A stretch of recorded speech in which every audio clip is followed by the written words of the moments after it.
Hello there, Munchkins! Today, paglulutuan muna natin ng aking little munchkin na may lagnat. Kaya ang ulam natin ay perfect pampainit ng tiyan. Classic tinola.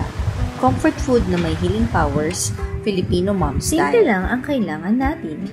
Manok, syempre para sa sabaw na may pagmamahal. Luya, pangtanggal ng lamig sa katawan. Bawang at sibuyas, sayote o papaya, depende sa trip mo. Dahon ng sili, tubig, asin, paminta, patis, at syempre ang ating secret ingredient, chicken broth cube. Una nating igisa sa mantika ang ating luya para mas ma-activate ang natural compounds nito, perfect sa may lagnat o masama ang pakiramdam. Nakakatulong din itong maalis ang lansa ng manok. Sunod ang bawang at sibuyas. Kapag light brown na ang bawang, translucent na ang sibuyas at bumabango na ang luya, pwede na natin ilagay ang ating manok. Minarinate ko nga pala ang manok sa asin at paminta bago iginisa.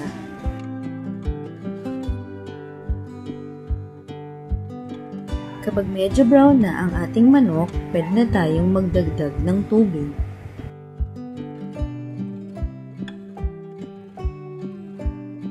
Next ang ating chicken broth cubes.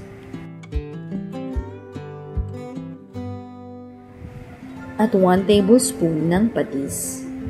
Isunod natin ang sayote. Pakuluan hanggang lumambot ang manok at sayote at lumabas ang sarap nito. Huwag kalimutan ang dahon ng sili sa dulo, pang final hug ng sabaw. Ayan, ready na ang ating tinolang manok. Init, sarap at pumamahal sa bawat kutsara. Perfect ito para sa may sakit, sa malamig na panahon, o kahit sa simpleng bonding moment. Kayo rin, Munchkins, try nyo ito sa bahay. Lutong bahay, lutong puso.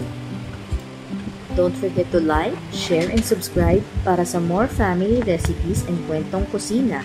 Ingat kayo palagi mga Munchkins. Bye-bye!